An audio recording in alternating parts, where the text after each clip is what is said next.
Assalamualaikum warahmatullahi wabarakatuh. Perkenalkan, saya Amalia Renazara Duma, NIM 7101419082 dari kelas Pendidikan Akuntansi B 2019. Di sini saya akan menyajikan materi mengenai pengelolaan dana kas perusahaan di bank. Jadi, sebelum memasuki materi, berikut akan saya tampilkan outline dari pembahasan materi kali ini. Yang pertama ada pengertian kas dan apa saja yang termasuk kas. Yang kedua, pengelolaan dan pengendalian internal kas. Kemudian yang ketiga, pengawasan kas. Yang keempat, prosedur penerimaan kas. Dan yang kelima, prosedur pengeluaran kas. Dan yang terakhir ada rekonsiliasi bank. Nah, sebelum memasuki materi berikutnya, menurut kalian, apa sih itu kas? Uangkah atau harta yang dimiliki perusahaan? Nah, jadi mari kita bahas bersama-sama. Pengertian kas menurut SAK atau Standar Akuntansi Keuangan, yaitu kas sendiri merupakan uang tunai yang selalu siap digunakan untuk membiayai kegiatan umum perusahaan. Sedangkan pengertian kas di bank menurut SAK sendiri yaitu sisa rekening giro perusahaan yang dapat digunakan secara bebas untuk membiayai transaksi.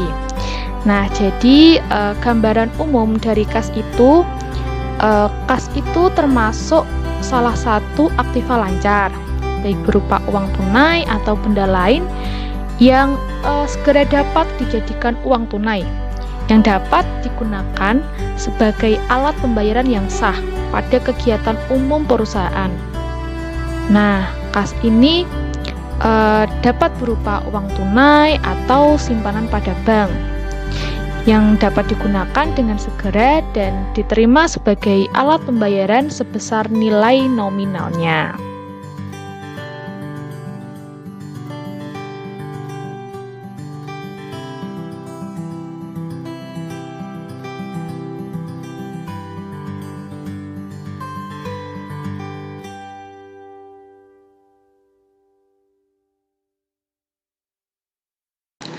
Berikutnya, apa saja sih yang termasuk dalam kas? Nah, berikut adalah hal-hal yang termasuk dalam kas. Itu ada uang tunai, ada uang simpanan di bank dalam bentuk tabungan atau giro, kemudian ada cek perjalanan. Nah, cek perjalanan itu adalah cek yang dikeluarkan oleh bank untuk melayani nasabah yang melakukan perjalanan jauh. Kemudian ada cek kasir. Cek kasir adalah cek yang dibuat dan ditandatangani oleh bank dan dapat ditarik melalui bank itu sendiri. Kemudian ada cek yang diterima dari pihak lain, serta ada wesel pos yang sifatnya segera dijadikan tunai. Nah, wesel pos ini adalah surat pos untuk mengirimkan uang atau surat pembayaran yang diuangkan oleh pemegangnya ke kantor pos. Nah, kemudian ada juga nih hal-hal yang tidak dapat digunakan sebagai kas. Nah, yang pertama ada cek mundur atau past date check. Nah, cek mundur itu cek yang dapat diuangkan setelah tanggal jatuh tempo yang tertera pada cek. Kemudian ada deposito berjangka. Nah, deposito berjangka ini adalah simpanan di bank yang dapat diambil setelah jangka waktu berakhir. Nah, jangka waktu deposito berjangka ini tuh ada bermacam-macam, ada yang 3 bulan atau 6 bulan. Jadi sesuai kesepakatan antara nasabah dengan pihak bank. Seperti itu. Kemudian ada wesel atau promas. Kemudian ada surat berharga seperti saham atau obligasi, seperti itu. Kemudian ada kas yang disisihkan untuk tujuan tertentu dalam bentuk dana atau funds, seperti itu. Nah, kemudian pengelolaan dan pengendalian internal kas. Nah, menurut kalian sendiri, Mengapa sih pengelolaan dan pengendalian internal kas itu perlu diadakan?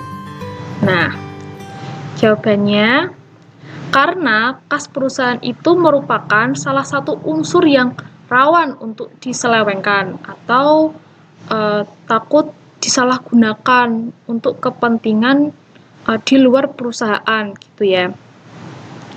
Kemudian ada 3 prinsip pokok pengendalian internal.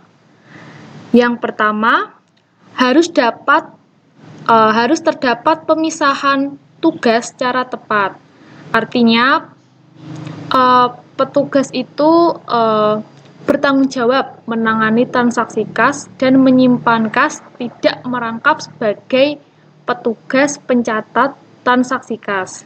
Jadi petugas yang bertanggung jawab menangani transaksi kas itu sendiri, dan yang petugas yang mencatat transaksi kas itu sendiri. Jadi bagiannya terpisah-pisah agar seperti tadi tidak ada unsur penyelewengan seperti itu.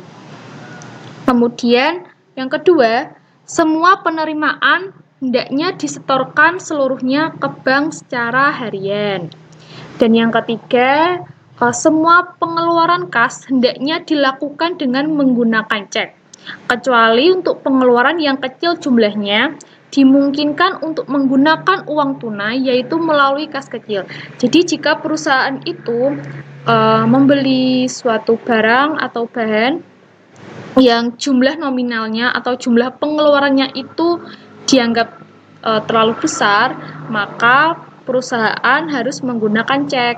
Tetapi jika pembelian itu dikeluarkan dengan jumlah nominal yang kecil, maka perusahaan sebaiknya menggunakan uang tunai dalam bentuk kas kecil. Nah, di dalam pengelolaan dan pengendalian internal kas itu juga memerlukan komponen dan dokumen pendukung. Nah, komponen dan dokumen pendukung ini itu meliputi dokumen transaksi, baik penerimaan atau pengeluaran kas. Yang kedua, ada bukti setoran ke bank sebagai bukti pendukung setoran kas. Yang ketiga, ada rekening koran dari bank sebagai bukti konfirmasi saldo kas.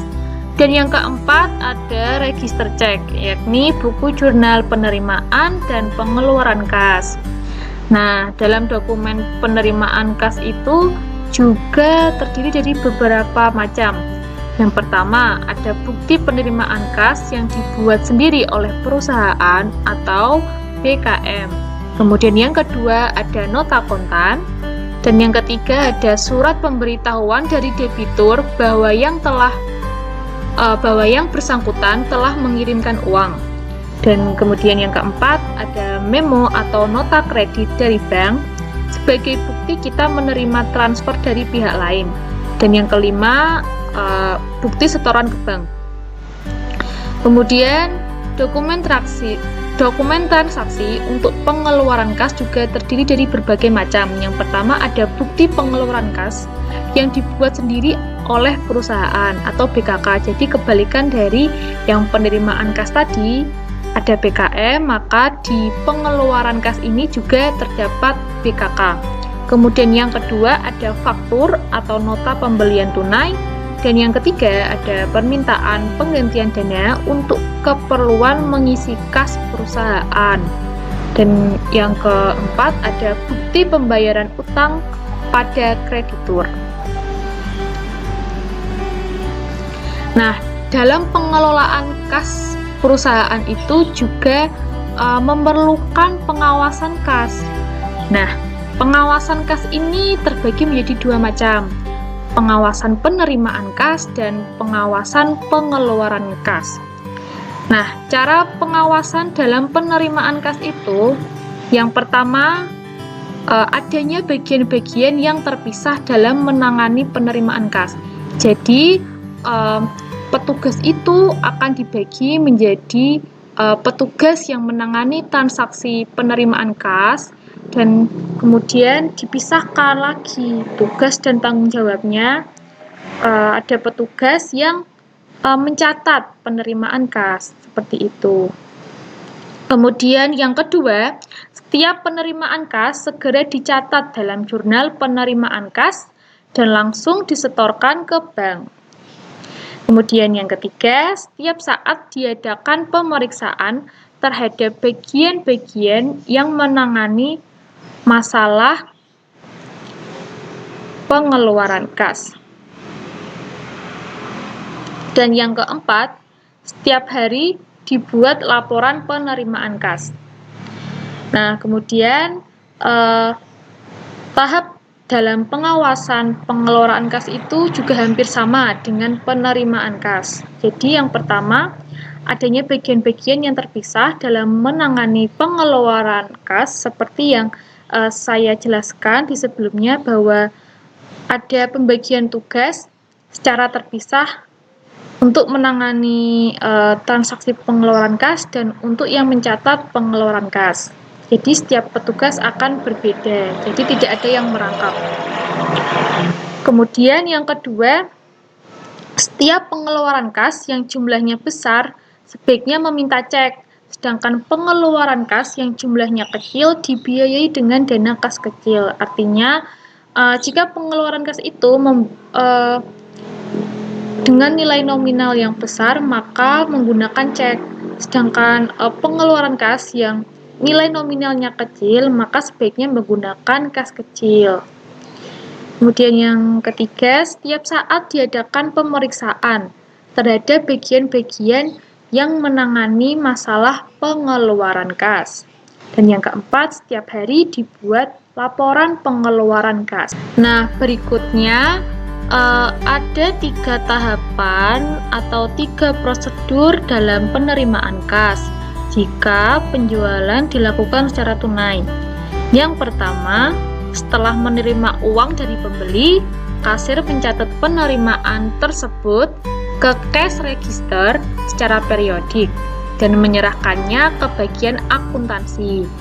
Kemudian yang kedua, setelah bagian akuntansi menerima rekapitulasi daftar cash register dari kasir, kemudian melakukan rekonsiliasi antara bukti store bank dan rekapitulasi cash register.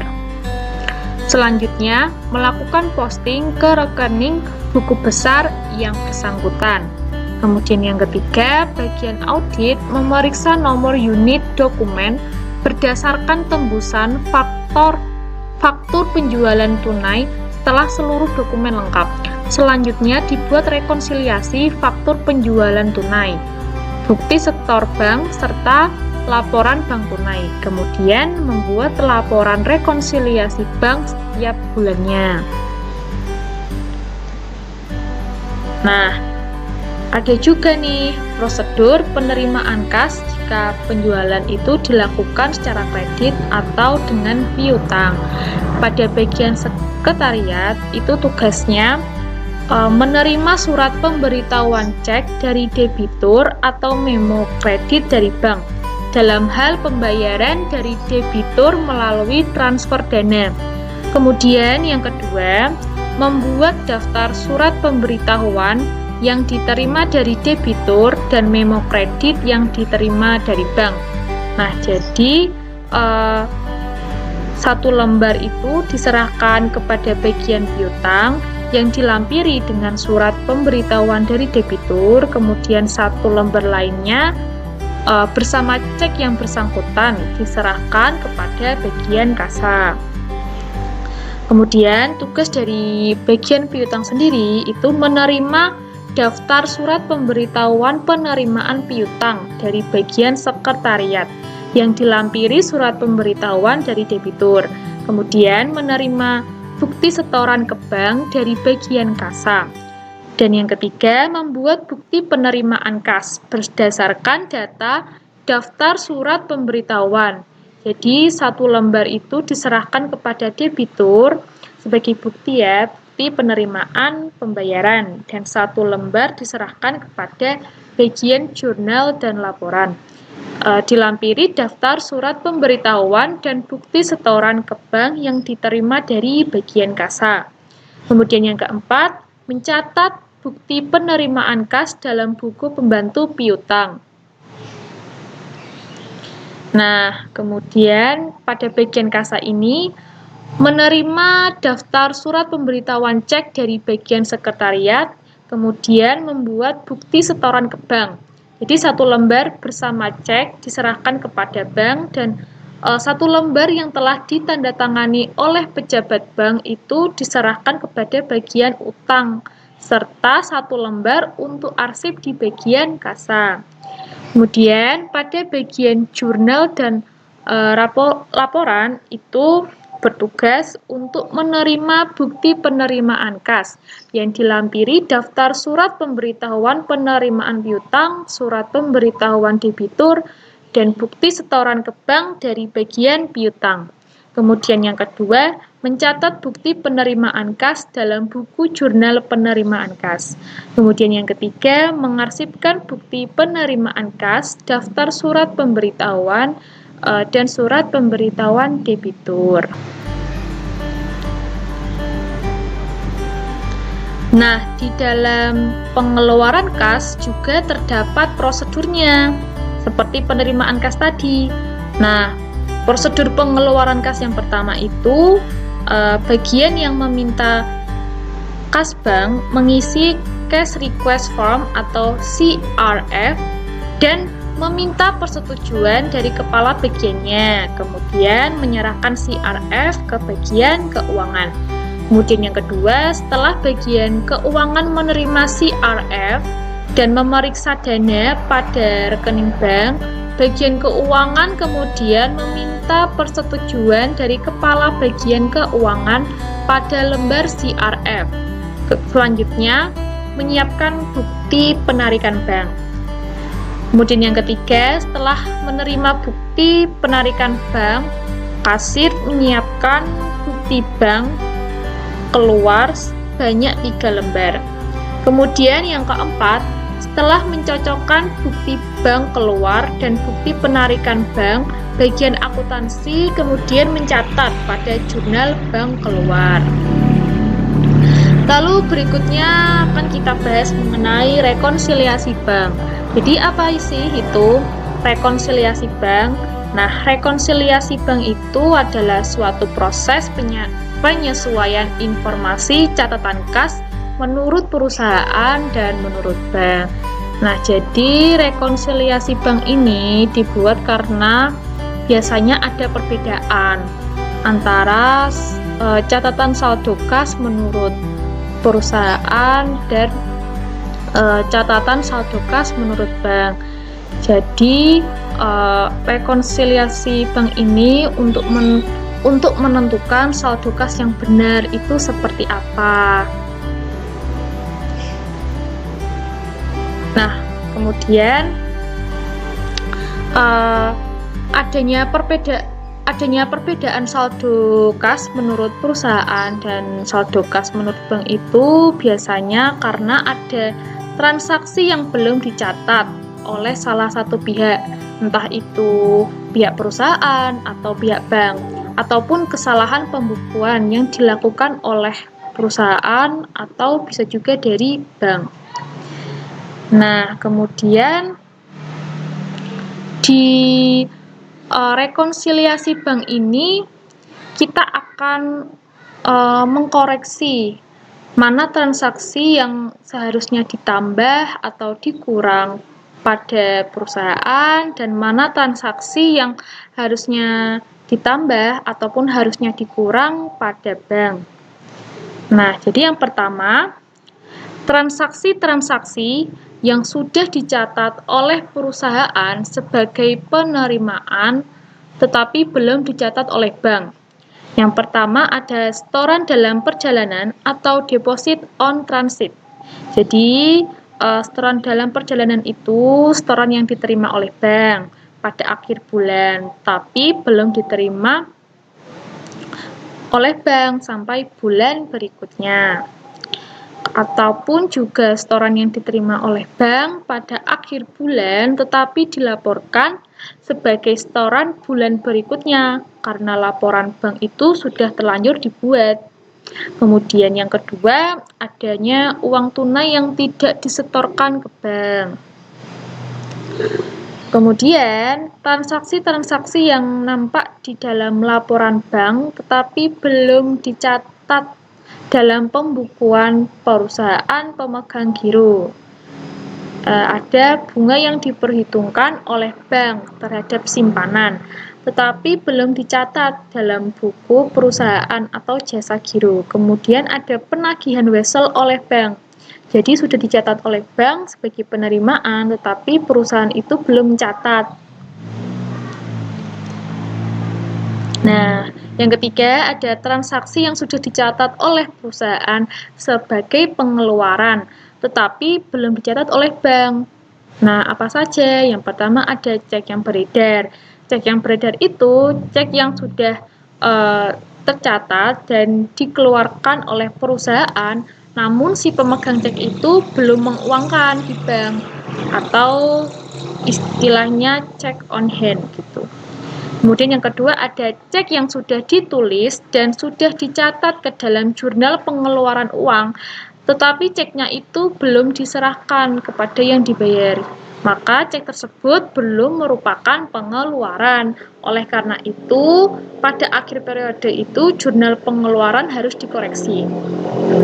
Kemudian yang keempat, transaksi-transaksi yang sudah dicatat oleh bank, tetapi belum dicatat oleh perusahaan. Yang pertama ada cek dari pelanggan yang ditolak oleh bank karena kosong, atau bisa dikenal dengan cek TCD atau tak cukup dana, atau biasanya dinamakan cek kosong, tetapi belum dicatat oleh perusahaan. Kemudian yang kedua, bunga yang diperhitungkan atas overdraft atau saldo kredit kas, tetapi belum dicatat oleh perusahaan. Kemudian yang ketiga ada biaya jasa bank yang belum dicatat oleh perusahaan. Nah, berikut ada contoh soal dari rekonsiliasi bank yang akan kita analisis di PT Surla Profit. Jadi PT Surla Profit menyimpan dananya di Bank AA. Pada awal bulan Februari 2017, saat menerima rekening koran dari Bank AA, akuntan PT Surla Profit melihat perbedaan antara saldo kas di bank menurut catatan perusahaan dengan saldo kas menurut rekening koran.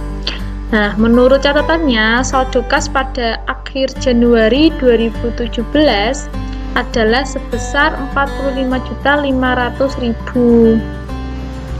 Sedangkan menurut rekening koran Bank AA adalah sebesar 54.400.000.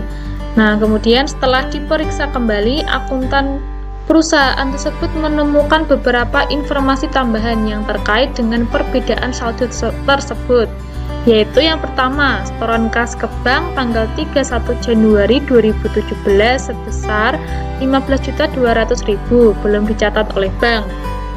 Kemudian yang kedua, tagihan PT Surla Profit kepada PT BB sebesar 9.600.000 yang dilakukan Bank AA telah berhasil dan PT Surla Profit belum mengetahui. Yang ketiga, pendapatan bunga bank sebesar 1.200.000 belum dicatat oleh PT Surla Profit. Kemudian ada beban administrasi bank sebesar 300.000 belum dicatat PT Surla Profit. Nah, cek yang diterima PT Surla Profit pada tanggal 25 Januari yang lalu dari PT Maju sebesar 4 juta ternyata tidak ada dananya atau cek kosong. Nah, kemudian cek yang telah dikeluarkan PT Surla Profit pada akhir bulan Januari yang lalu sebesar 13.600.000 ternyata oleh pemegangnya belum dicairkan. Kemudian cek sebesar 3.700.000 yang diterima PT Surla Profit dari PT Mundur sebagai pembayaran piutang pada bulan Januari yang lalu dicatat oleh akuntan PT Surla Profit hanya sebesar 2.500.000.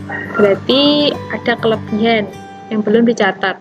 Kemudian ada cek sebesar 3.500.000 yang dikeluarkan oleh PT Surla Profit pada pertengahan bulan Januari yang lalu untuk membayar beban perbaikan kendaraan oleh akuntan perusahaan dicatat sebesar 2.500.000. Kemudian diminta untuk membuat rekonsiliasi bank PT Surla Profit. Nah, Jadi kira-kira pembuatan rekonsiliasi laporan bank itu seperti ini. Jadi transaksi yang ada kelebihan atau ada yang belum dibayar, maka akan kita tambahkan atau kita kurangkan sesuai informasi yang terkait gitu. Jadi misal di sini yang pertama setoran kas pada setoran kas ke bank tanggal 31 Januari 2017 sebesar 15.200.000 belum dicatat oleh bank. Maka pada laporan bank ini akan ditambah sebesar 15.200.000. Kemudian yang soal kedua tadi ada tagihan PT Surla Profit kepada PT BB sebesar 9.600.000 yang dilakukan oleh bank dan PT Surla Profit belum mengetahui, maka penagahan piutang ini akan bertambah pada laporan perusahaan. Jadi kita tulis penagihan piutang oleh bank 9.600.000 bertambah pada laporan perusahaan. Kemudian yang berikutnya, pendapatan bunga bank sebesar 1.200.000 ternyata belum dicatat oleh perusahaan. Maka pendapatan ini akan kita tambahkan pada laporan perusahaan. Jadi ditambah pendapatan bunga bank sebesar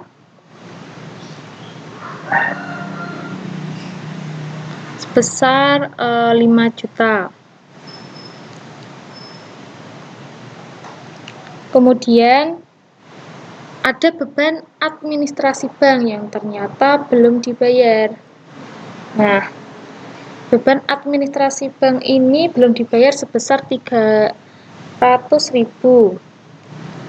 Maksudnya belum dicatat, mohon maaf. Nah, 300.000 ini kita kurangkan pada laporan milik PT Surla Profit. Jadi dikurangi beban administrasi dalam kurung 300.000. Kemudian PT Surla Profit ternyata menerima cek kosong. Nah, sebesar 4 juta. Kemudian cek kosong ini kita kurangkan pada laporan perusahaan sebesar 4 juta. Lalu berikutnya ada cek yang sudah dikeluarkan oleh PT Surla Profit pada akhir bulan Januari sebesar 13.600.000. Nah, ternyata belum dicairkan oleh pemegangnya, maka dalam laporan bank cek beredar ini akan kita kurangkan gitu sebesar 13.600.000. Kemudian cek sebesar 3.700.000 yang diterima PT Surla Profit dari PT Mundur sebagai pembayaran piutang pada bulan Januari yang lalu. Dicatat oleh akuntan perusahaan sebesar 2.500.000. Ternyata ada kelebihan yang belum dicatat oleh perusahaan. Nah, jadi kita tulis kesalahan pencatatan bertambah pada laporan perusahaan sebesar 1.200.000. Kemudian ada cek sebesar 3,5 juta yang dikeluarkan perusahaan pada pertengahan bulan Januari lalu untuk membayar beban perbaikan kendaraan. Tetapi oleh akuntan perusahaan itu malah ditulis 2,5 juta. Jadi kekurangan ini akan kita tulis di pengurangan, akan kita jadikan pengurangan. Jadi kesalahan pencatatan itu sebesar 1 juta. Kemudian kita hitung dari awal dari saldo kas perusahaan maupun saldo kas pada bank. Kemudian kita tambahkan dari total penambahan yang sudah kita hitung, kemudian dikurangkan dengan hasil pengurangannya.